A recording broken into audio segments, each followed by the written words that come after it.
Teilim Samachet 68, ce soir, le shiur, il est Leilu Nishmat Moshe Ben Esther, le papa de monsieur Laurent Torjman, papa et grand-papa des enfants et des petits-enfants de la famille Torjman, Tiye Nishmatot Serura Bitzrora Hayim. En hébreu, 68 veut dire parler. Pesach, la bouche qui parle. D'après ce que j'ai écouté de monsieur Torjman, Laurent, son papa avait un franc-parler qui parlait, qui disait qu'il savait toujours faire sourire les gens avec sa bouche et toujours un mot gentil pour chacun d'entre nous et chaque personne qui croisait, il savait lui dire un mot gentil. C'est pas pour rien que ce soir, le Teilim qu'on va dire, c'est le 68 qui veut dire sar, parler, de la même façon qu'il savait parler toujours gentiment à tout le monde, alors qu'Akadosh Baruch Hu lui donne la force Béhémet pour pouvoir être Mélitio cher pour tout le Ham Israël, pour sa famille, et que tout le monde puisse voir la Géoula chez les Mabimera Biamenu, Géoula pratit et Géoula klalit, personnel et aussi public pour tout le monde. Alors, on va voir qu'il y a plusieurs avis pourquoi David Amelech il a écrit ce Teilim, mais avant la Ségoula, pourquoi il est dit. Alors, celui qui est en prison, ou bien qui est dans un endroit où on peut être emprisonné, c'est-à-dire en prison, on peut être chez soi, on peut être dans un travail, dans toute chose qu'on a le sentiment d'être en prison, qui le disent 3 fois ce Teilim, et Akadosh Baruch Hu, il lui ouvrira les portes de ce Teilim. Avant on va commencer par le début, vous savez toujours que j'adore commencer par la fin, c'est comme les journaux. Moi je commence toujours par la fin du journal, je commence jamais par le début du journal, je sais pas pourquoi, mais quelque chose d'extraordinaire. Dans le Teilim 68, verset 35, le verset Itenu Oz l'Elohim, donner force à Kadosh Baruch Hu, à l'Israël, sur le peuple juif, Ga'avato, c'est son orgueil, Ve'uzo et sa force, Ba'shechakim, dans tous les mondes que Kadosh Baruch Hu y fait. On va juste, pour comprendre un petit peu, ce Teilim a eu beaucoup de moussard ce soir. On vient de recommencer le Zman, Baruch Hashem. Après un mois, Baruch Hashem, les Bate Midrashot, dans le monde entier se remplissent. Shacharit, Mincha, Ma'ariv, Shiurim, Shtabar Shemolahad, à travers le monde, des milliers de Avrichim qui étudient. Et nous aussi, on a eu quelques semaines de pause, pas un mois, quelques semaines, et on a repris. Et on pourrait se poser une question et se dire, bon, à part se faire un petit kiff une fois par semaine, de se voir, d'être ensemble, mais est-ce que vraiment on fait quelque chose? Est-ce que, quelque part, dans le ciel, le cours qu'on a, le shiur qu'on écoute, est-ce que c'est juste pour nous? Qu'est-ce que ça donne à Akadosh Baruch Hu? Alors on sait qu'aujourd'hui on vit ce qu'on appelle dans le monde de la Hastara. C'est marqué dans la Torah qu'Akadosh Baruch Hu, au moment où il va détruire le temple, Va'anochi Aster Astir. Akadosh Baruch Hu, il va se cacher. Comme Esther, la Gemara demande Esther Minatora Minayin. D'où est-ce qu'on voit ce concept que Akadosh Baruch Hu, que le miracle, il peut être entièrement caché. Et la Gemara dit Va'anochi Aster Astir Panai. Que moi aussi, je vais cacher mon visage du Olam. Alors on sait qu'on vit dans ce qu'on appelle Olam Astara, le monde caché, et que malheureusement, on ne peut voir la lumière d'Akadosh Baruch Hu. On sait que Akadosh Baruch Hu, c'est une lumière extraordinaire qui s'appelle la lumière à l'infini, Or En Sof, la lumière infinie, et malheureusement, à travers les péchés que nous faisons, alors cette lumière, elle est cachée. Et comment elle se cache, cette lumière? Alors elle se cache avec nos péchés. Et ce qui arrive, il y a une guerre entre les forces du bien et les forces du mal. Ce qu'on va appeler un petit peu la guerre journalière, c'est pas seulement une guerre dans notre tête, mais c'est une guerre qui est réelle. La Kadosh Baruch Hu, les mitzvot, les malachim, ils veulent qu'on voit Hachem, qu'on continue les mitzvot. Et malheureusement, à chaque fois qu'on fait une avéra, alors on crée entre nous et Dieu une séparation, un séparateur qui va nous séparer avec Akadosh Baruch Hu.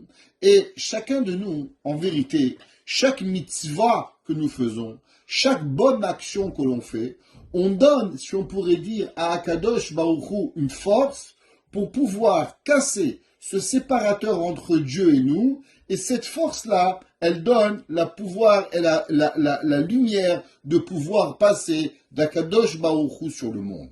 Et c'est pour ça que c'est marqué Tenu Oz l'Elohim.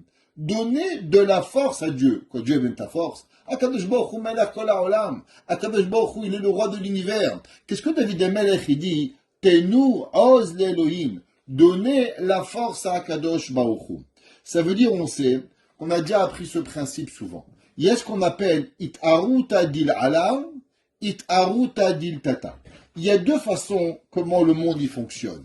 Il y a des fois que Akadosh Baruch Hu, il donne une force du haut vers le bas. Ça veut dire que Dieu, il donne à l'humanité une force pour que l'homme il soit capable de faire quelque chose, ou bien des fois, c'est Akadosh Baruch Hu qui a besoin de nous pour pouvoir déclencher une volonté chez Akadosh Baruch Hu. Ce qu'on appelle la It'aruta dil tata, le réveil du bas. Quand nous, on fait quelque chose, alors on donne à Akadosh Baruch Hu une volonté de bien faire. On avait parlé souvent, par exemple, de juger les gens favorablement. Quand un homme il juge son voisin favorablement, alors le Ramchal, le Mitzcher, il lui dit, si toi, tu vas toujours juger favorablement les gens, alors aussi Akadosh Baruch Hu, il va trouver des circonstances atténuantes. Si toi, tu vas juger les gens bemidat hadin, alors malheureusement, tu pourras t'apporter des problèmes à arriver. Donc, comment on donne cette force et donner à Kadosh Baruch Hu ce pouvoir de pouvoir relaisser passer cette lumière, alors c'est quand on se renforce dans les bases du judaïsme. Ça veut dire, il ne faut pas oublier que les bases du judaïsme, elles ne sont pas très grandes, elles ne sont pas très compliquées. Shabbat, Kashrut, Taharat HaMishpacha, Brachot. Souvent, les gens se perdent à essayer de chercher des choses et souvent, ils oublient le reste. Il n'y a pas longtemps, j'ai rencontré quelqu'un il avait des heures et des heures d'études et il étudiait tous les soirs, mais Sayirat Shamaim était tellement loin que j'étais choqué de pouvoir voir comment un homme qui consacre autant de temps à la Torah, mais même pas Tefillin il mettait tous les jours, même pas une bracha il faisait, même pas Modéani, mais il étudie la Torah. Comment un homme il peut étudier et passer 10 ans de sa vie à étudier sans avoir la moindre yirat shamaim? Pourquoi? C'est parce qu'on a oublié les bases. La Torah, c'est pas lo alimud ikar, c'est pas seulement placoter la Torah, elle a amassé. La Torah, elle dit pourquoi l'homme il doit étudier? Parce que l'étude, elle amène à l'action. Si l'homme il parle de téphilines, mais il n'aimait pas, si un homme il parle de la beauté du Shabbat, mais il le fait pas, alors ça fonctionne pas. L'homme il doit se renforcer dans les bases de la religion. Je raconte toute cette histoire qui m'a choqué. Au moment du mariage de mon fils, ma femme elle a demandé à une amie si elle pouvait l'aider. Alors la femme, elle lui a répondu qu'elle n'avait pas le temps. 5 minutes plus tard, la femme, elle rappelle mon épouse et dit, dis-moi, tu connais pas une association de chesed avec qui je pourrais participer pour faire du chesed? Je comprends pas. Tu viens de me dire que tu n'as pas le temps de m'aider, et je suis ton ami, mais d'un côté, tu veux faire partie d'une association de chesed parce que ça te pète la conscience. C'est quelque chose qui va manquer ici. Pareil, il y a des gens souvent qui disent, monsieur le rabbin, dans quoi je pourrais me renforcer? Est-ce que tu fais tsniout? Est-ce que tu fais kashrut? Est-ce que tu fais attention à Shabbat? Est-ce que tu fais aux bases, les bases du judaïsme? Avant d'aller chercher plus loin, l'homme, il doit faire attention à voir. Exemple, souvent, il y a les gens, les femmes, elles n'aiment pas quand on parle de tsniout. Elles disent souvent, monsieur le rabbin, il y a que ça que vous nous saoulez avec ça, il n'y a pas d'autres mitzvot que l'on doit faire. C'est vrai, vous avez raison. De la même façon que les femmes, on les saoule avec la tsniout, on devrait peut-être faire plus attention aux hommes à parler d'un principe, kedushat beta knesset. Sanctification de la Beth Knesset, pas parler à la synagogue. Moi j'ai un ami à moi, il ne vous dit même pas bonjour, à part la tête, il est poli, mais il rentre à la Beth Knesset, il est muet, à part la tefila, il ne dit rien. Pas un mot, ni comment ça va, ni rien. Il fait attention. Bémet, une halakha dans Shulchan Aruch, à combien on doit faire attention à ne pas parler dans la Beth Knesset.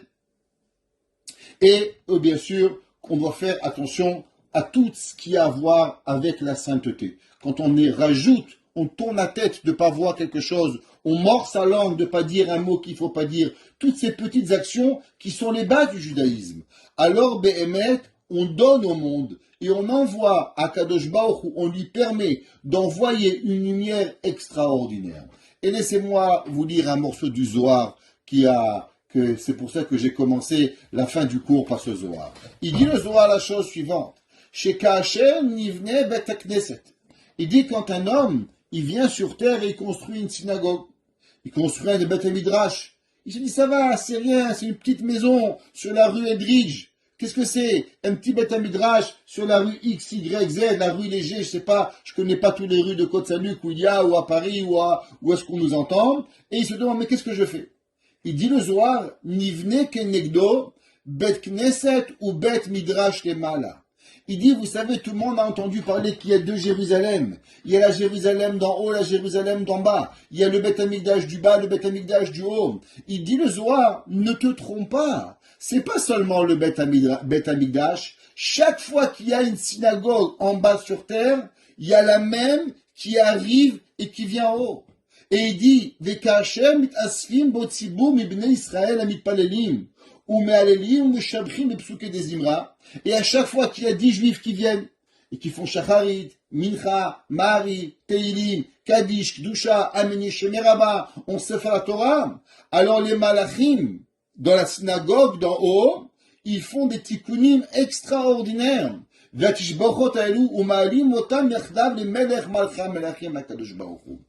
dit le Zohar, tu sais c'est quoi les prières qui montent chez Kadosh Baruch Hu? Il y a deux choses.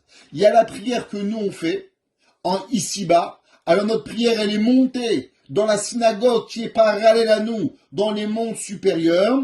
Et ces malachim, eux aussi, ils ont le pouvoir maintenant de prier la même prière que nous on prie ici-bas sur terre.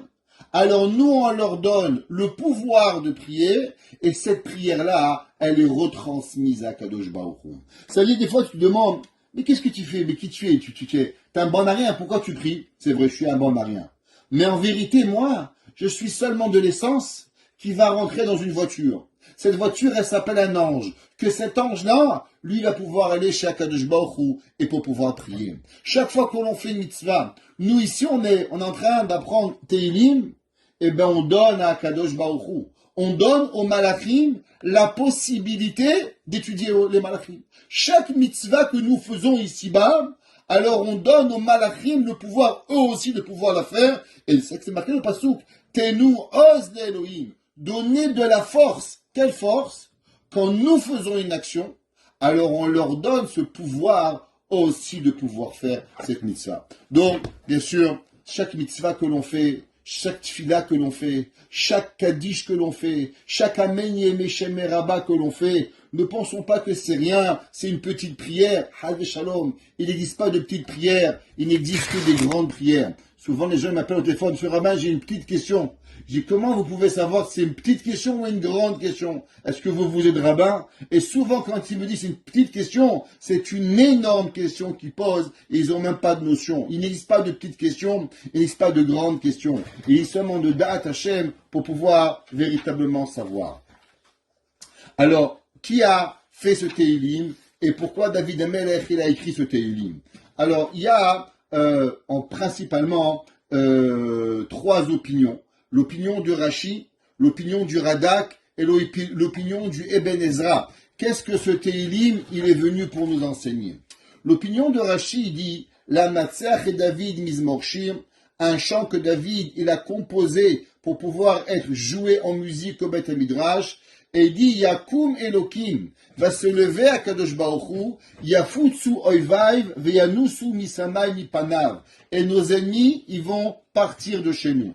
Rashi dit, de qui nous parlons? C'est David Amelech, il a parlé des miracles qui ont été déjà passés, et principalement à la sortie de Mitzraïm, au moment où Amalek est venu combattre le peuple juif, alors Akadosh Baruch Hu nous a sauvés, comme c'est marqué, Vaïlachem im Israël, qu'il s'est battu avec Israël, et qui c'est qui a fait la guerre? Nous savons quand Moshe Rabbeinu il levait les mains, alors Aaron Vechur aidait Moshe Rabbeinu, on a fait un cours entier dans Parashat Shira, et le peuple juif gagnait, et quand Moshe Rabbeinu a baissé les mains, alors le peuple juif perdait. Et qu'est-ce que ça veut dire que Akadosh Baruch Hu, il a fait la guerre? Parce que si c'était nous physiquement que nous faisions la guerre, alors on n'avait pas besoin des mains de Moshe.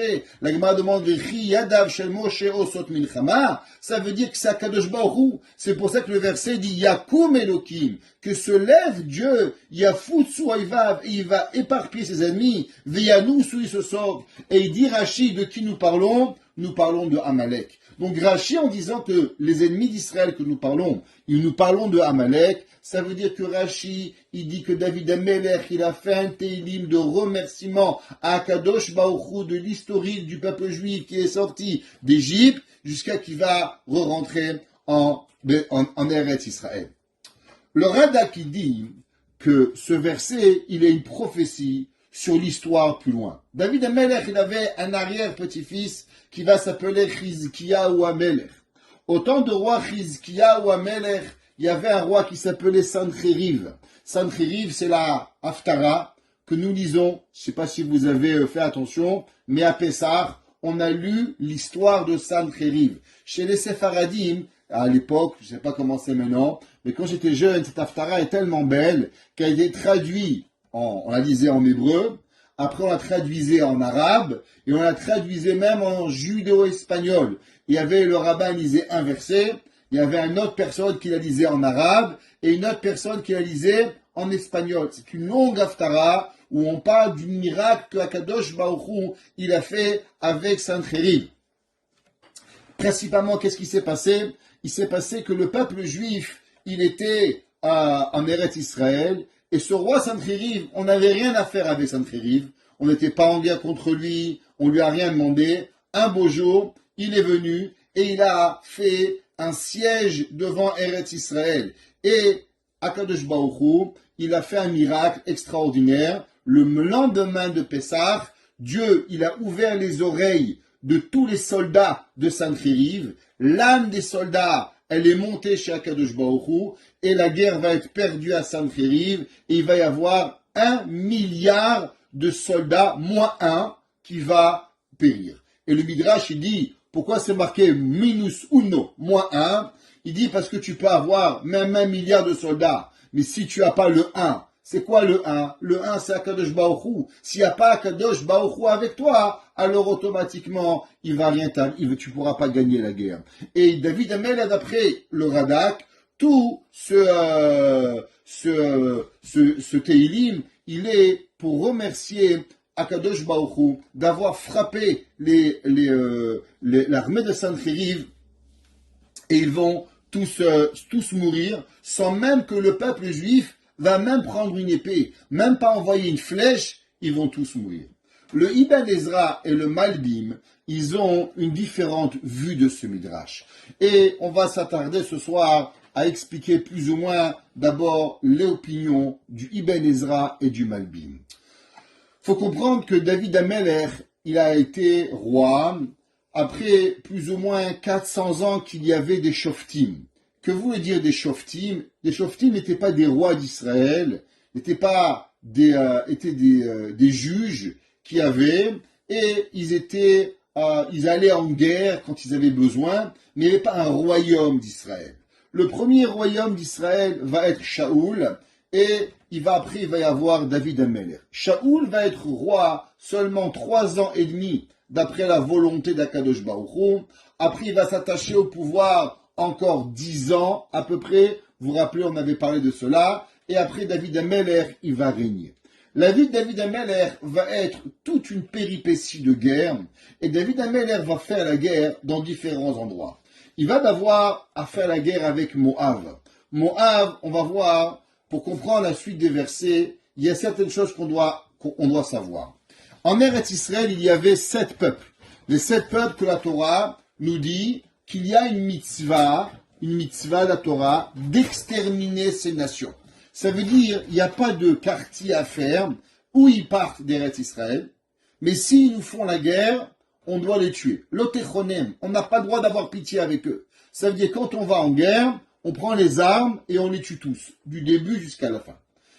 Mais ils ont le droit de se sauver. Ou bien, le peuple Kenaani peut aussi devenir esclave. Donc il y a ces 3 choix-là. Les autres nations, quand on va voir par exemple, Ammon, Moab, du fait qu'ils font pas partie des 7 nations d'Israël qu'elle doit exterminer. Donc quand on fait la guerre avec eux, alors juste on va les affaiblir et on va pas les tuer. La seule nation où on doit aller nous-mêmes leur faire la guerre, c'est Amalek. Ça veut dire que généralement, on est un peuple qui est passible, on fait pas de problème, on leur a demandé s'il vous plaît, partez, vous voulez pas, c'est vous qui allez payer. La seule et unique nation où on doit les pourchasser pour la guerre, c'est le peuple de Amalek. Alors, au moment où David Amelech, il va régner, il va, d'abord la première guerre qu'il va avoir, ça va être Édom. Après, il va y avoir Aram. Après, il va y avoir Souria. Souria, c'est la Syrie.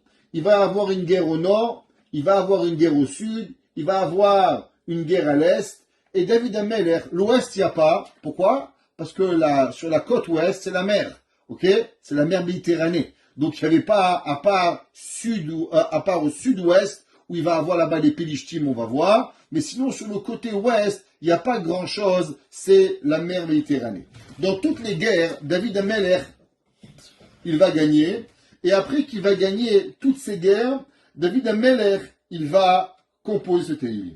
Principalement, le remerciement de David Amelech, il se trouve dans Shmuel Bet, Perekret.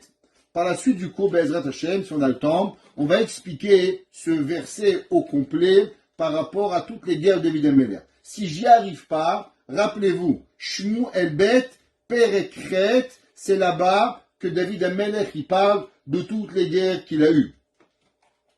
Et il va aller jusqu'à Damas, il va aller jusqu'au Jourdain, il va faire la guerre avec les Moabites, les Ammonimes, et c'est sur ça que David Amelech, sur la guerre, il va dire David Amelech, attention, qui c'est qui a gagné la guerre? Shanitzachon ou Shel Elokim. David Amelech, il va dire que la victoire de la guerre, elle n'est pas la victoire d'un homme, elle n'est pas la victoire d'un peuple, mais elle est la victoire de Dieu. Ani lo nitzachti ela Elokim kam la'azor li. Vous savez que aujourd'hui c'était Yom HaAtzmaut en Israël. Et il y a une grande polémique sur la Yom HaAtzmaut. Sans vouloir rentrer dans les polémiques politiques de Yom HaAtzmaut, on fait Yom HaAtzmaut, on fait pas Yom HaAtzmaut, on dit le Hallel, on dit pas le Hallel. Ça, vous laisserez à d'autres rabbins pour vous expliquer le comment du pourquoi, et vous connaissez assez, la politique, c'est pas trop mon truc. Mais, quelle est la raison pourquoi il y aurait quelque part une volonté de ne pas être à 100% joyeux sur le Yom HaAtzmaut? On sait que le peuple juif, depuis sa création, elle a eu énormément de guerres. On a eu la guerre de l'indépendance, on a eu la guerre des 6 jours, on a eu la guerre de Kippour, on a eu la guerre des Scud, Milchemet HaMifratz, et on en passe à chaque fois. Et à chaque fois, il y a une seule chose que nos Chachamim, depuis 75 ans, ils essayent d'inculquer au peuple israélien. Une seule chose. La guerre, c'est pas nous qui la gagnons. La guerre, elle appartient à Dieu. Et il faut dire merci Hachem d'avoir gagné la guerre. Et malheureusement, sachez qu'il est écrit au moment où on avait récupéré Yom Yerushalayim, qui était un jour joyeux du peuple juif, qu'on n'avons pas l'idée. Beaucoup des Chachamim avaient dit de l'époque, si l'État d'Israël, si le peuple juif au complet, avait juste dit merci Hachem que nous avions gagné la guerre, c'est possible que nous aurions eu la Géoula. Mais le fait qu'on a dit Baruch Hachem, on a une armée, merci, ils n'ont pas dit Baruch Hachem, nous sommes les plus forts, nous avons une armée, on peut gagner. Alors quand on oublie Akadosh Baruch Hu, alors après on paye un certain prix. Et c'est ça que David Amelech, encore une fois, sans politique, David Amelech, il écrit, il dit Yakum Elokim, Yafutsu Oyevav. David Amelech, il dit que la gain de la guerre ne doit jamais être revenu à l'homme. Il doit toujours être redonné à Kadosh Baruch Hu. C'est lui, à Kadosh Baruch Hu, qu'il va venir et qu'il va gagner la guerre. David Amelech va essayer de préparer le temple. une des choses particulières que David Ameller, vous allez voir qu'il va faire, si vous lisez le chapitre 8 dans Shmuel Bet, David Ameller va gagner énormément d'argent de toutes ces guerres. Parce que, généralement, pourquoi on fait la guerre? On fait la guerre pour avoir de l'argent. Quand un peuple, il n'a pas de quoi survivre, alors il fait la guerre. Prenez ce qui se passe au Soudan. Pourquoi le Soudan, il est en guerre? Parce qu'il y a les présidents, ils sont riches, les premiers ministres, et le peuple, il crève de faim. Alors l'armée, elles sont fâchées, ils essaient de renverser les gouvernements pour pouvoir manger. C'est l'histoire de la vie, c'est l'histoire du monde qui continue pour pouvoir avancer. David Ameller, qu'est-ce qu'il va faire avec tous ces gains? Vous allez voir dans Tehilim, dans Shmuel Bet, David Ameller a fait quelque chose d'extraordinaire. Il était coutumier à l'époque que tout ce qu'il y avait comme gain des guerres, le roi le prenait pour lui-même. Comment les rois s'enrichissaient? Au moment où on faisait les guerres, alors tous les butins, ils appartenaient au roi. David Ameller, tout ce qu'il va prendre de tous les butins, de toutes les nations qu'il va gagner, il va les prendre et il va les rendre Hekdesh, il va les sanctifier pour la préparation du Beth Amikdash. On sait que David Ameller n'a pas pu construire le temple à cause que David Ameller, ses mains étaient pleines de sang du fait qu'il avait fait la guerre. On sait que la Torah nous dit que même au moment où on doit couper et tailler une pierre, il nous est interdit de prendre du métal pour tailler la pierre. Pourquoi? Parce que la pierre, le métal est symbole de guerre. Le métal est quelque chose avec quoi on enlève la vie. On veut faire une shrita, on veut couper un animal, c'est avec un couteau, une épée, c'est avec un couteau. Donc du fait que le métal, il est symbole de quelque chose qui enlève la vie, on ne peut même tailler une pierre qui appartient au Beth Amikdash. Les mains de David avaient tué des hommes. Alors David Ameller ne pourra construire le temple, mais son fils David va le construire. Mais c'est pas pour rien que David Ameller va rien faire. David va prendre tout l'argent, l'or et les trésors qui vont être à travers tous les ennemis d'Israël, et il va les sanctifier pour pouvoir y arriver. Mais David Ameller va avoir plusieurs promesses.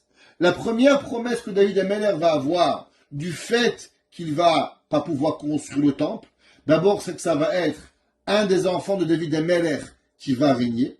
Une deuxième promesse que Akadosh Baruch Hu va faire, c'est que tous les rois d'Israël viendront de la tribu de David Ameller. Bien sûr, on parle que David Ameller, ses enfants, ses petits-enfants, au bout d'un moment, il y avait deux royaumes, et ce qu'on appelle Yehuda et Veshomron, mais les rois de la tribu de Yehuda seront toujours vivants. Il n'y a jamais eu un moment où il y a eu un roi de Galilée, de Shomron, d'Israël, s'il n'y avait pas un roi de David. Là, c'est toujours un roi de David. La seule et unique exception qu'il y a eu, et c'est pour ça qu'ils vont être punis, c'est au temps des Hashmonaïm, au temps des Maccabim, où ils vont prendre le royaume, et comme punition, ils vont être exterminés de la terre, à cause qu'ils vont prendre le royaume de David. Une autre promesse David Ameller va recevoir, malgré qu'il ne va pas recevoir le temple, c'est que Mashiach viendra de la descendance de David. Ça veut dire que non seulement que David Ameller va avoir tous ses enfants rois, mais même le Messie viendra et pourra faire la guerre avec Israël. Juste lire un petit passage de ce Pérec qui est très intéressant. C'est marqué Vayach Arechen Vayach David Pelishtim. David Ameller, après, il va faire la guerre avec les Pélistins, les Palestiniens, appelez-les si vous voulez. Ouais. Et la Torah dit, c'est dans le Pérec Shmuel, dans Shmuel Bet, Pérec Kret, Vayach. Et il a frappé. Demande Chachamim, pourquoi c'est marqué il a frappé? Pourquoi c'est pas marqué qu'il va tuer les Pélishtim? Après tout, David Ameller, il s'est pas gêné d'en tuer plusieurs. Alors pourquoi la Torah, quand elle parle de la guerre de David avec les Pélishtim, alors elle parle de frapper les Pélishtim et elle parle pas de tuer les Pélishtim? Nous disent Chachamim Yesod. Vous savez que Akadosh Baruch Hu n'a jamais créé rien pour rien. Tout ce que Dieu y crée sur terre, il y a une raison. Une fourmi, une mouche, un cafard, toute chose que vous voyez a véritablement une raison d'exister. C'est pas possible. J'ai expliqué au début du cours que la seule et unique nation que nous devons éradier de la terre, c'est Amalek. Et pour ça, il y a certaines, bien sûr, c'est seulement un roi, et un roi de Rachel, pas un roi de Léa. C'est pour ça que David Ameler va pas avoir une mitzvah de Michiat Amalek, Shaoul va oui l'avoir. Quand le peuple juif va en guerre, il peut pas juste faire la guerre comme il a envie. Chez nous, les guerres, elles doivent être d'après la Torah. Et quelle est la loi? La Torah nous dit que même les Pélishtim, qui étaient les ennemis jurés de David, et qui faisaient la guerre, au moment où David Amelech va en guerre avec eux, il va jamais éradier de la terre les Pélishtim. Pourquoi? David Amelech, il dit, si Akadosh Baruch Hu, il a créé les Pélishtim, alors c'est qu'il y a une raison pour l'avoir. Il ne fait pas partie des 7 nations, il ne fait pas partie des Kenanim, des Périsis, Vayevushi, Vagirgashi. Tous ces peuples-là ne font pas partie de ma liste. Donc même au moment où David va en guerre, et qu'il a le pouvoir de détruire les Pélishtim, David Ameler va se retenir, il va seulement les frapper et pas les tuer. Pourquoi? Parce que la guerre, c'est pas une question de sentiment. Pour pouvoir faire la guerre, qu'est-ce qu'il faut? Il faut suivre des règles, il faut suivre un code. Le code de quoi? Le code de la volonté d'Akadosh Baruch Hu. Du fait qu'il y a la volonté d'Akadosh Baruch Hu, et que Akadosh Baruch Hu n'a jamais demandé de devoir détruire les Pélishtim, c'est pour ça que David Ameler va jamais détruire. Il va seulement gagner les guerres, mais en aucun cas, David Ameler, il va gagner et il va tuer tous les Pélishtim. Dans le verset, on va avancer un petit peu, dans le verset 19. Le temps il passe et on n'arrive pas. Le verset 19, d'après le Ibn Ezra, tous les versets Aleph, Bet, Gimel, Dalet, et ils parlent de tous à propos de la sortie d'Égypte. Il y a un verset, le Pasuk Yutet, que tout le monde connaît, Alita la marom shavita shevi. Traduisons ce Pasuk. Tu es monté dans les hauteurs, shavita shevi, tu as pris une captive, la karta, tu l'as acheté, matanot ba'adam, un cadeau pour les hommes, ve'av sorerim lishkonia Elohim, et même au mécréant, alors il va résider à Kadosh Baruch Hu avec Yudke et Elohim. Qu'est-ce qu'il dit ce verset?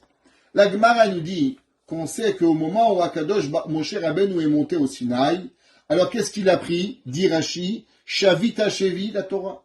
Moshe Rabbeinu, qu'est-ce qu'il a pris? Il a pris la Torah. Alita la marom, tu as monté au ciel. Shavita Shevi, tu as pris un captif. C'est quoi ce captif? C'est la Torah. Parce que Moshe Rabbeinu, il a été plus fort que les Malachim. On sait que les Malachim avaient refusé que Moshe Rabbeinu prend la Torah. Et Moshe Rabbeinu avait défendu la Torah en leur disant qu'ils n'avaient pas d'Etserara, ils n'avaient pas de père, ils n'avaient pas de mère. Donc la Torah n'était pas applicable à l'homme. Alors Moshe Rabbeinu, en gagnant les Malachim, donc il a eu comme captif, il a eu la Torah. Juste au passage, on avait déjà dit souvent que le mot Shevi veut dire Shin Bet Yud. C'est quoi ces lettres Shin Bet Yud? On avait dit 2 explications. Shimon ben Yochai et Shlomo ben Yitzhak. On avait dit qu'il y avait 2 hommes, qu'à travers le temps, 2 âmes qui vont sauver le monde. La première, c'est Rabbi Shimon bar Yochai. C'est marqué, la Gemara a dit, Atida Torah, Shitishakach mi Israël, va venir un temps où la Torah va s'oublier d'Israël. Amad Rabbi Shimon al-Ragloy. Rabbi Shimon, il va se lever sur ses pieds, il va dire, Lo Tishakar Torah mi-Israël. Elle ne va pas s'oublier la Torah d'Israël. Et Rabbi Nachman nous dit, Lo Tishakar Torah mi-Israël, c'est les dernières lettres de Yochai. Que grâce à Rabbi Shimon bar Yochai, la Torah ne pourra pas s'oublier. Il y a une autre personne dans le monde de la Torah qui va redonner un nouveau à la Torah. Cette personne s'appelle comment? Rashi. Sans Rashi, on ne peut pas y arriver. Il s'appelait comment Rashi? Shlomo ben Yitzhak. Alors, Alita la marom, tu es monté dans le ciel, Shavita Shevi. Qu'est-ce qu'il a pris, Moshe Rabbeinu descendant? Une deuxième âme, Shlomo ben Yitzhak, il a pris Rashi pour pouvoir y arriver et avancer. Il y avait un jour un homme, vous savez, aujourd'hui on a l'habitude, on voit des trains, tout le monde sait ce que c'est un train. Il y avait un jour un homme, il ne savait pas ce que c'était un train. Alors il s'est endormi, et ses copains ils l'ont pris, et ils l'ont mis dans un wagon de train. Ils l'ont endormi, il s'est réveillé, et quand il s'est réveillé, il ne savait pas que c'était un train, il ne comprenait pas que le train il avance. Alors il voit un bel endroit majestueux, et il voit des arbres qui passent, et il voit des ponts qui passent, et là il est là comme un fou, et il dit mais c'est incroyable, qu'est-ce qui se passe? Les copains ils le prennent, ils le rendorment, et à la fin il se réveille, et il le ramène chez lui. Et quand il le ramène chez lui, il dit Rabotaï, je suis prêt à jurer que j'étais dans un monde qui était différent. Ici les arbres, ils sont stagnants. Mais je me suis réveillé dans un monde pendant un moment où les arbres bougeaient, les océans bougeaient, tout bougeait. Et la seule chose qui restait stable, c'était quoi? C'était ma maison. La maison où j'étais, elle était stable. Bien sûr, tout le monde comprend qu'en vérité, c'est le wagon qui voyage et c'est le monde qui passe derrière lui. La vie, elle peut être vue de deux côtés. Si l'homme, il sait qu'en vérité, il est dans un train, et que tu vois les arbres passer, tu vois les années avancer, tu vois toute ta vie qui passe, eh ben c'est toi qui avances dans le monde. Mais si toi tu es pas conscient de ce qui arrive, alors tu crois que toi tu es stagnant et que tout le monde passe et que tu bouges pas. Pour pouvoir comprendre est-ce que c'est toi qui bouges ou c'est l'autre qui bouge, eh ben ça prend d'être à l'extérieur. Combien de fois ça nous arrive, on est garé en voiture, et d'un coup la voiture à côté de nous, elle recule ou elle avance, et pendant une fraction de seconde, on a le sentiment, qui c'est qui bouge? C'est moi ou c'est la voiture d'à côté qui bouge? Ce sentiment qu'on a perdu un peu la notion de qui c'est qui bouge, ça c'est seulement celui qui est dans la voiture. Mais celui qui est à l'extérieur de la voiture, il voit bien, est-ce que c'est la voiture de droite qui bouge, ou bien c'est la voiture de gauche qui va bouger? Dans le monde, il y a deux principes. Il y a des gens qui vivent dans leur bulle et qui vont jamais pouvoir comprendre l'humanité. Pourquoi? Parce que eux, ils n'ont jamais entendu parler d'un train. Et il y a des gens qui savent ce que c'est un train et qui voient le train passer. Alors quand on les met dans un train, ils peuvent comprendre qu'en vérité, ils avancent. Ou bien tu recules. Qui est la personne qui comprend est-ce qu'un train, il existe ou un train, il n'existe pas? C'est seulement la Torah qui nous fait comprendre. Les hommes qui n'ont pas de Torah, alors automatiquement, toute leur vie, ils ont l'impression qu'eux, ils stagnent, qu'eux, ils sont bien, qu'eux, ils sont éternels, et que c'est le monde qui passe. Une pizza de plus, un shawarma de plus, un plaisir de plus, et ils avancent, et ils n'ont pas la notion que c'est eux qui avancent. Pour pouvoir arriver à avoir cette notion du monde, et le plus grand cadeau que le monde il a pu avoir, le plus grand cadeau que le monde il a pu avoir, c'est seulement une seule chose. C'est de savoir qu'il y a un train et que tu es dans un train. Alita alamarom shavita shevi. Il dit le pasouk que l'homme, David Amelech, il écrit et il dit si l'homme il n'est pas conscient de cela, alors il ne pourra pas y arriver. Et c'est pour ça qu'en vérité, le plus grand cadeau de l'humanité, c'est cette Torah. David Amelech, il va dire Alita lamarom shavita shevi. Tu vas nous apporter un captif. Quel captif? Le captif de la Torah, c'est quoi la Torah? La Torah, c'est seulement en vérité une seule chose. Que l'homme, il est capable de comprendre les profondeurs réelles du monde. S'il n'y a pas de Torah, alors comme j'ai expliqué l'autre jour, il y a même une question que personne ne connaît. Pourquoi tu es venu sur Terre? Quelle est ta raison pourquoi tu es venu sur Terre? La première question, l'homme, il n'est pas capable de pouvoir avancer et de le faire. Rabbi Nachman, dans la Torah 82, dans le Likutei Moharan, il écrit comme ça. Et il dit, qu'est-ce que c'est une guerre? Qu'est-ce que c'est la guerre? Souvent, nous, on a l'impression d'être en guerre. Qu'est-ce que c'est la guerre? C'est quand il y a deux pays qui se contredisent, qui se font la guerre. Souvent, quand un homme et une femme, ils se chamaillent un petit peu, le mari dit à la femme, toi tu veux faire une guerre maintenant? Il dit une guerre. Le mari va se tirer un pistolet. Qu'est-ce que c'est la guerre? On est en guerre. Qu'est-ce que ça veut dire on est en guerre? Rabbi Nachman, il dit qu'en vérité, il y a deux choses.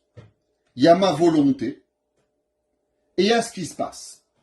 Qu'est-ce que ça veut dire il y a ma volonté et la réalité? Moi, j'ai envie d'avoir une maison à la campagne. J'ai envie de monter sur la lune. J'ai envie d'avoir une Ferrari. Bon, j'ai pas une Ferrari, j'ai une 2 chevaux. Ça veut dire que quoi? Que quelque part, quand il y a une volonté et une action contre ma volonté, ça veut dire que moi je vais vers un courant et la réalité, elle me rattrape et elle va à l'inverse de moi. Donc quand il y a ces deux volontés qui se contredisent, c'est ce qui fait une milchama, ce qui fait une guerre. Ça veut dire qu'en vérité, c'est quoi la guerre? C'est quand il y a un, il veut quelque chose, l'autre, il veut pas te le donner, alors ça fait un klitsch, ça fait un clash, ça fait une guerre, et les deux, ils sont l'un contre l'autre. Moi, je veux la France plus grande, l'autre, il veut l'Italie plus grand, chacun, il veut quelque chose plus grand, et quand on arrive à vouloir plus grand, mais toi, tu veux pas, alors on est en guerre. Et il dit ça que le verset dans la Torah, qui la milchama aloivecha. Quand tu sortiras en guerre contre un ennemi, verra ita bashivio et shayefatoa, et tu verras dans les captives une jolie femme. Il dit, qu'est-ce que ça veut dire? Il dit la milchama. Quand l'homme y va avec une certaine volonté, et il n'arrive pas à avoir. Qu'est-ce que dit la Mishnah? La Mishnah dit, le verset dit, maintenant Hashem lokecha biadecha. Pardon, Akadosh Baruch Hu, il va te donner ton ennemi dans ta main. La Mishnah dans Pirkei Avot, elle dit, Batel retzoncha mi pene retzono. Annule ta volonté pour que la volonté d'Akadosh Baruch Hu. Si toi, tu annules ta volonté pour la volonté d'Akadosh Baruch Hu, alors Akadosh Baruch Hu, il va annuler sa volonté pour ta volonté. Qu'est-ce que ça veut dire? Ça veut dire qu'en vérité, l'homme, s'il a une volonté, et chaque fois qu'il a quelque chose, et quelque chose qui ne vient pas vers lui, il est toujours en guerre. Il y a un homme, il dit Rabbi Nachman de Breslev, il peut passer 90 ans de sa vie en guerre. En guerre avec sa femme, en guerre avec ses enfants, en guerre avec son patron, en guerre avec tout. Pourquoi? Parce qu'il a toute sa vie, parce qu'il veut. Comme il a toujours plein d'envies, et c'est pas mal d'avoir des envies, mais quand les choses, elles n'arrivent pas comme lui veut, alors il est en permanence en guerre contre tout. Il n'arrive pas à comprendre qu'il y a une autre volonté. Pourquoi moi? Pas question de gava. Je suis pas en train de dire la gava ici. C'est un effet que la personne, elle veut avoir quelque chose et il n'arrive pas. Vous savez, en un mot, où est-ce se passe la guerre? La guerre, elle se passe dans la tête. Qu'est-ce que c'est la tête? C'est les pensées. Qu'est-ce qu'on appelle en hébreu une pensée? Marshava. C'est quoi marshava? Il dit Rabbi Nachman, marshava, ça veut dire chashuv ma. Qu'est-ce que ça veut dire chashuv ma? Ma, vous savez qu'il y a plusieurs façons d'écrire le nom d'Akadosh Baruch Hu. On écrit le nom Yud, Ke, Vav, Ke. Alors comment on écrit Yud? Yud, Vav, Dalet. Comment on écrit He? Alors là, il y a plusieurs façons, il y a plusieurs permutations. Il y a He Aleph, il y a He He, et il y a He Yud. Pareil, Vav. On peut écrire Vav Vav, Vav Aleph Vav, Vav Yud Vav. Donc, par rapport à ces permutations des mots, des lettres Yud, Ke, Vav, Ke, parce que chacun il peut avoir, alors on peut avoir différentes valeurs numériques. Si on met le Yud, Ke, Vav, Ke, avec seulement des Aleph, c'est ce qu'on appelle la permutation du 45. Yud, He, He, Aleph, Vav, Vav, Aleph, Vav, et He, Aleph. On arrive à la permutation du chiffre 26, rempli avec des Aleph, qui nous amène à combien? Nous amène à 45. Ce que vous allez avoir souvent dans la Kabbale, dans les cours qu'on va apprendre, le nom de Dieu, Ma. Ma, même He 45, qui est la valeur numérique des lettres Yud, Ke, Vav, Ke, permuté avec quoi? Avec les Aleph. Il dit Rabbi Nachman, qu'est-ce que c'est Marshava? Marshava, c'est en vérité Chashuv Memhe. Qu'est-ce que ça veut dire? Ça veut dire qu'en vérité, l'homme, il doit avoir une seule volonté. Sa Marshava, elle doit avoir une seule chose. Quoi? Que Akadosh Baruch Hu, il est là. Qu'est-ce que ça veut dire un homme qui dit quoi? Il dit Rabbi Nachman, un homme qui a une pensée à lui, et que lui sait ce qu'il veut, quand il y a une chose inverse qui lui vient, alors il est en guerre. Parce que je veux, et je n'ai pas. Mais si je suis dans l'attente que je veux rien, La seule chose et unique que je veux, c'est de faire la volonté de Akadosh Baruch Hu.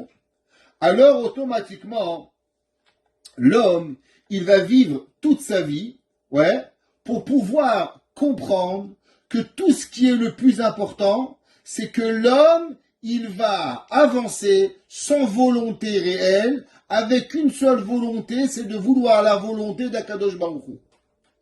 Et il dit Rabbi Nachman, ce secret extraordinaire que l'homme peut vivre dans sa vie, c'est ce qu'il va recevoir Moshe Rabbeinu. Alita la marom, shavita shevi. Tu vas revenir avec un captif. Il dit, c'est quoi le captif? Il dit, c'est quand l'homme, il a comme dans sa tête, dans sa volonté, c'est qu'il n'a pas une véritable volonté. Mais il est à 100% dans la volonté en permanence d'Akadosh Baruch Hu. Alors quand il est en permanence avec la volonté d'Akadosh Baruch Hu, alors automatiquement, il est capable d'avancer et de pouvoir vivre. Si l'homme, il est en constante guerre, ma volonté, ta volonté, ma volonté est la vie est ce que je veux, ma femme et moi, mes enfants contre moi, tout le monde contre moi, alors on ne peut pas y arriver. L'homme, il doit être Veshavita Shivyo. Il dit, c'est quoi Shivyo? C'est qu'il doit ramener à lui qu'en vérité, il n'existe rien d'autre à part la volonté d'Akadosh Baruch Hu pour pouvoir être capable de vivre et de pouvoir avancer. L'homme, il doit savoir qu'en vérité, il ne peut pas toujours tout comprendre. En l'an 4750, ça veut dire qu'aujourd'hui, en l'an 5783, aux alentours de l'an 4750, à peu près entre les années 960 et 990, il y avait 4 grands rabbanim. On en connaît 3 d'entre eux. On n'en connaît pas 4, mais on en connaît 3. Le premier, il s'appelait Rabbi Moshe, qui était un grand rave qui vivait en Bavel. Le deuxième s'appelait Rabbi Hushiel Gaon, qui était Rosh Yeshiva en Babylone aussi. Et le troisième, il s'appelait Rav Chanor. Et le quatrième, on n'a pas vraiment son nom. Il y a beaucoup d'opinions qui il était, mais c'est pas important. Ces 4 rabbanim là vont quitter la Babylone, vont aller en Italie. De l'Italie, ils vont voyager vers l'Espagne. En arrivant dans la Méditerranée, ils vont être pris en captif par des bateaux pirates espagnols. Il y avait une guerre entre l'Italie, c'était à l'époque l'Italie était coupée en deux entre 2 royaumes, ce qu'on appelait l'Italie et la Bari, et le roi d'Espagne avait envoyé des bateaux pirates, littéralement, pour pouvoir venir et prendre en captif tous ces bateaux. Ils vont prendre à bas tout le bateau, et ces rabbanim-là étaient aussi mariés. Entre autres, Rabbeinu Moshe, qui était avec son fils Rav Chanor, et il avait une femme d'une beauté extraordinaire. Et ils ont mis les hommes dans un bateau, et ils ont mis les femmes dans un autre bateau. Et bien sûr, le but c'était quoi? Les hommes de les vendre comme esclaves, et les femmes, bien sûr, de les violer. Au moment où les bateaux avançaient doucement en mer, à un moment, les marins du bateau des femmes, ils ont dit, ça y est, on a assez perdu de temps, maintenant venez, on va s'amuser. Et c'était qui la première femme qu'ils ont voulu violer? C'était la femme de Rabbeinu Moshe. Rabbeinu Moshe était Rosh Yeshiva en Babylone, il était un Gaon, à l'époque des Géonim. La femme de Rabbeinu Moshe, elle va lui dire, Rabbeinu Moshe, j'ai une question pour toi. Et elle lui a crié en hébreu, si maintenant je dois me faire violer, est-ce qu'il est préférable que je me fais violer et au moins que je meure quelque part dans l'endroit et j'ai trié à Tamétim, ou bien je me jette dessus le bateau, les requins me mangent, les poissons me mangent, je me suicide, j'aurais pas fait la Avera, mais ma question elle est, est-ce que à Triat Ametim, je vais avoir Triat Ametim, la résurrection des morts, ou je vais pas l'avoir? Rabbi Moshe va dire à sa femme, saute, tue-toi, et je te garantis le Olam Haba, et je te garantis Kriyat HaMetim. Madame, la femme de Rabbeinu Moshe, elle va sauter, et elle va se tuer. Les bateaux pirates vont arriver dans 4 endroits. Ils vont arriver en Espagne, ils vont arriver en Europe, et ils vont arriver en Tunisie, et ils vont arriver en Égypte. Imaginez-vous 4 géants de la Torah, 4 géants de la Torah, qui sont partis faire une mitzvah. Ils étaient partis ramasser de l'argent pour Hachnasat Kala. 4 grands rabbins. Il y avait une jeune fille qui se mariait. Ils sont partis d'Italie en Espagne ramasser de l'argent pour une jeune fille qui se marie. Leurs femmes se jettent à travers le bateau. Et ils vont arriver chacun dans une autre place. Rav Rouchiel va être vendu en Tunisie. Rabbi Moshe en Espagne. Rabbi... comment il s'appelle, Rabbi Shmuel va être vendu en Égypte et le 4e en Europe. Imaginez-vous une seconde, si un homme, il se fait jeter, voler, vendre comme esclave, comme un va-nu-pied de tout ce qu'il a. Comment on aurait été notre sentiment personnel? Notre sentiment, il est Hachem a abandonné, Akadosh Baruch Hu m'a tout pris, il m'a pris ma femme, m'a pris mes enfants, il m'a pris la prunelle de mes yeux. Ma Kadosh Baruch Hu, qu'est-ce qu'il m'a fait? La suite de l'histoire. La suite de l'histoire, elle va être que Rabbeinu Hoshiel Gaon, il va être vendu en Tunisie. Il va arriver à Kérouan, et à Kérouan, la communauté juive va le racheter, et il va créer tout le judaïsme nord-africain. Rav Rouchiel Gaon va ouvrir la première yeshiva en Afrique du Nord, où il va avoir un fils, Rabbeinu Hananel. Rabbeinu Hananel va être le maître du Rif, Rabbeinu Yitzhak El-Fassi. Rabbeinu Yitzhak El-Fassi va devenir le maître du Ri Migash, Rabbeinu Yosef Ibn Migash, maître du Rambam. Ça veut dire que de la catastrophe qui va se passer, qu'on a volé un juif entre l'Italie et l'Espagne, tout le judaïsme séfarade nord-africain va exister. En Espagne, Rabbeinu Moshe va arriver. Il était ni plus ni moins chamage d'une synagogue. Les rabbinim d'Espagne, à l'époque, étaient des grands tzadikim, mais ils ne connaissaient pas le Talmud en profondeur. Et ils vont arriver à un niveau où ils apprenaient la Gemara dans Masechet Yoma pour commenter comment faisait le Kohen. Et le Rav va dire, il s'appelait Rabbi Nathan, je ne sais pas comment ça fonctionnait. Et Rabbeinu Moshe va expliquer, et il va leur donner des explications incroyables. Et toutes les questions qu'ils avaient depuis des décennies à la yeshiva, Rabbeinu Moshe, il va répondre, et il va recréer. Et de lui, il va naître au Xe siècle le judaïsme de Cordova. Tout le judaïsme espagnol va de nouveau refleurir grâce à Rabbeinu Shmuel qui s'est fait vendre.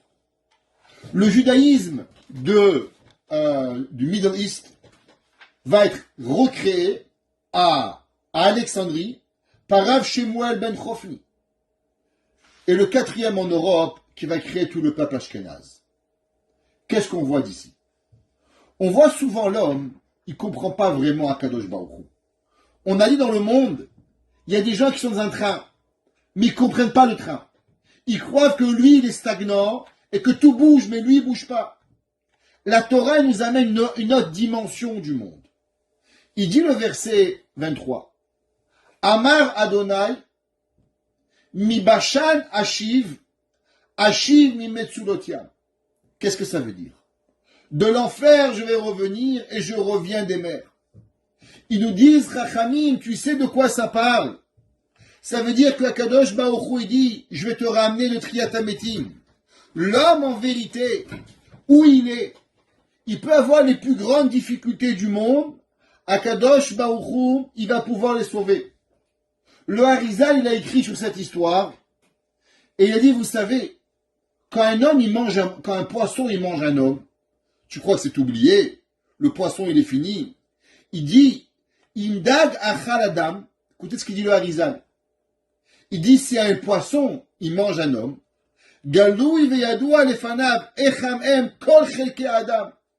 Akadosh Baruch Hu, il retrouve chaque os, chaque petit os de cette personne qui a été mangée, et Akadosh Baruch Hu, à la fin des temps, il va le refaire vivre à 100% comme il a été. Il dit là, Rizal, tu crois que la femme de Rabbeinu Moshe, qui a été mangée par les poissons, s'est jetée à la mer, elle a pas eu Triat Hametim? Chaz v'shalom. Akadosh Baruch Hu, jamais ça va arriver cela. Ça veut dire que l'homme, il doit comprendre, dit David Amelech, tu vis pas dans le même monde que nous. Akadosh Baruch Hu, il donne des difficultés à l'homme. Seulement l'homme, il doit savoir qu'en vérité, chaque chose qui arrive, c'est un Ratzon Hashem. On a dit, qu'est-ce que c'est Rabbi Nachman? Il a dit, Shavit Hashevi. Ramène Akadosh Baruch Hu dans ta pensée. Parce que quand tu ramènes Akadosh Baruch Hu dans ta pensée, alors automatiquement, il n'y a pas une guerre. Si l'homme, il demande où était Dieu, ça veut dire qu'il y a une volonté, il y a une autre volonté. Mais quand tu as ta volonté avec Akadosh Baruch Hu, alors il n'y a pas une double volonté. Comment un homme, il arrive à passer du summum à devenir aide rabbin, rocher shiva, gadol ador, passer à des souffrances dans un bateau, être vendu comme esclave, et le jour où il a l'occasion, il vient dans une yeshiva, il recrée tout un pays, il recrée tout un père de Torah, c'est parce qu'en vérité, il n'y a pas d'iknagdout, il n'y a pas de contradiction, il n'y a pas moi et toi, il n'y a pas nous deux, on vit les deux ensemble uniquement avec Akadosh Baruch Hu, et c'est pour ça que l'on peut avoir. Mais j'aimerais terminer avec quelque chose d'extraordinaire. On a commencé le cours avec Tenu Oz l'Elokim. Donnons à Dieu une force. C'est marqué dans une autre Torah de Rabbi Nachman de Breslev, la Torah 147. Rabbi Nachman il dit, vous savez que le peuple juif, pour être une nation, il y a une chose qui ne vont jamais arriver à nous prendre les nations du monde. Tout le monde connaît la fameuse histoire de la fleur avec le nazi qui avait frappé un jour le rabbi de Tzanz, et il avait tellement frappé qu'il avait mis par terre, et il lui avait dit, parce que tu te prends pour une fleur, alors maintenant je te mets sous la terre. Et le rabbi de Tzanz, il lui a dit, pourquoi? La fleur, elle est sur la botte ou sous la botte? Autant que tu vas me frapper, mais je resterai toujours une fleur. Rabbi Nachman, il dit que le peuple juif, pour pouvoir avoir la Torah, pour pouvoir être capable de survivre, il faut être une fleur. C'est-à-dire quoi être une fleur? Alors je vais vous le dire en tunisien, ça s'appelle la classe. Littéralement. Ça veut dire qu'un homme qui n'a pas d'estime de soi, un homme qui vit schleppers, comme on dit chez nous en Tunis, ouais, ça veut dire qu'il n'a pas, il s'habille mal, il n'a pas de respect de soi-même, il n'a rien, il ne peut pas recevoir rien du tout. Akadosh Baruch Hu, il ne donne pas. Il ne peut pas être un rabbin, il ne peut pas être un président, il ne peut pas être un père. Pourquoi? Parce que Akadosh Baruch Hu, il veut que nous avons un petit peu, pas de gava, mais avoir un estime de soi. D'où est-ce c'est écrit ça? Et Rabbi Nachman, il dit, il ramène une Gemara. La Gemara dans Masechet Betsa, elle dit, pourquoi Akadosh Baruch Hu a donné la Torah au peuple juif? Qu'est-ce qu'il a trouvé de particulier? La Gemara a dit parce que le peuple juif, il a une force incroyable. J'ai déjà raconté que j'ai lu un livre. Un jour, il y a un gars, il a écrit un livre. Les juifs sont des extraterrestres. Pourquoi? Il a dit qu'à travers les millénaires de l'histoire du monde, il n'existe pas une nation que tu l'as démolie, 40 ans plus tard, elle redirige le monde. Il dit, regardez, on a pris les juifs, 8 millions, 6 millions officiels, 8 millions non officiels, 10 millions d'après le centre en Eretz Israël, Yad Vashem. On détruit une nation, 40 ans plus tard, ils dirigent le monde. Ils reviennent, ils créent un pays. Tel Aviv, elle est plus moderne que Toronto. Toronto, elle a 400 ans d'histoire. Montréal, Skin, avec leur trou dans la rue, à pas savoir inventer des nids de poules, des nids de truches, ils n'ont rien inventé. Et la poutine. Pas possible. Qu'est-ce qui arrive? La Gemara a dit, ils ont une force particulière, elle s'appelle Azim. Ils ont cette force-là pour pouvoir y arriver. Et dit Rabbi Nachman, c'est quoi cette force? Ça s'appelle Azut Digdusha, l'effrontement de la Torah. Une femme juive, il fait chaud dehors en été, tout le monde il est à moitié habillé, ou à quart habillé, et une maman bat Israël, tsniout, foulard, perruque, fait 50 degrés. Comment t'arrives? Azut Digdusha. Un homme, il marche Shabbat, il fait 50 degrés. Les gars, ils sont en short, ils n'arrivent pas. Le Shabbat matin, la capota, le chapeau, la cravate, les titres en laine. On est là. Mais comment vous y arrivez? Comment toi, t'arrives pas?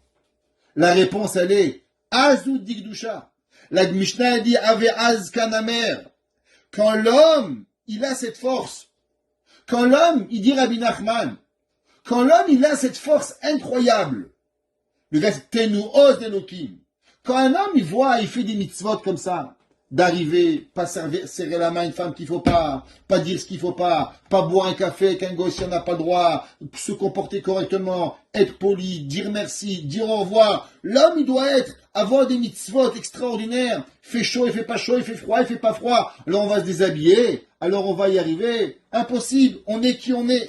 Cette force-là, elle donne à Kadosh Baruch Hu une force. On a dit au début du cours qu'il y a le principe de It'aruta dil elam et It'aruta dil tata. Ça veut dire quoi? Ça veut dire qu'en vérité, Dieu est la rahamim et le din. La miséricorde a dit à Dieu, allez, pardonne le peuple juif. La mère de Dieu a dit, voilà, de que tu parles? T'as vu ce qu'il a fait hier, celui-là, Barminan, si tu sais ce qu'il a, tu te sauves. Ce qu'il a parlé, c'est vrai. Akadosh Baruch Hu, il n'a pas de force. Mais quand le lendemain on revient, et on fait une mitzvah, et on se force, et on est gentil, et on fait quelque chose qu'en vérité, c'est pas humain de le faire. Mais on le fait pour Akadosh Baruch Hu. T'as 40 dollars en poche, tu dis, qu'est-ce que je fais? J'en mets 30 pour aller en vacances, ou j'en mets 39 pour acheter Shabbat un bon gâteau. Et tu achètes un bon gâteau, et tu donnes la tzedaka, et tu fais. Alors cette force inhumaine, elle donne à Akadosh Baruch Hu, Hachem, des raisons qui sont même pas humaines de donner au peuple juif tout ce qu'il a besoin. Et je dirais même plus, de donner à l'humanité tout ce qu'on va arriver. Et c'est ça qu'il dit David Amelech. David Amelech, il dit quand on voit toutes ces guerres, quand on voit l'histoire juive, on voit Sancheriv, on voit les sorties d'Égypte, on voit toutes les guerres que j'ai gagnées, ça vient de Dieu. Et on pourrait se poser une question, mais comment on y arrive? Est-ce que je suis mieux que tout le monde? David Amelech dit non. Tu veux recevoir toi aussi des choses qui humainement sont pas possibles. Humainement, c'est pas possible, mais tu veux les avoir. Quand on fait des mitzvot qui ont l'air inhumaines, mais on les fait quand même. Il fait chaud, il fait froid, on n'arrive pas, on est là, on fait ce qu'il y a à faire. Tenu Oz Elohim, al Israël Gavato. Alors Akadosh Baruch Hu, il met Kaviachol, le peuple juif, sur ses épaules, et s'enorgueillit, ve'alou beshechakim. Nora Elohim imigashecha. À combien il est terrifiant, ton sanctuaire, El Israël. Hu noten oz. Alors maintenant que toi tu as donné à Dieu, alors Hachem c'est lui qui donne cette force. Ve'ta'atsumot la'am baruch eleim ben yakadosh baruch. Que chacun de nous méritons de recevoir la force d'Akadosh Baruch Hu, d'abord de réveiller la force du bas vers le haut, et que Akadosh Baruch Hu y ramène la force du haut vers le bas, et qu'on puisse tous voir Mashiach Tzidkenu Bimera B'Yameinu. Amen.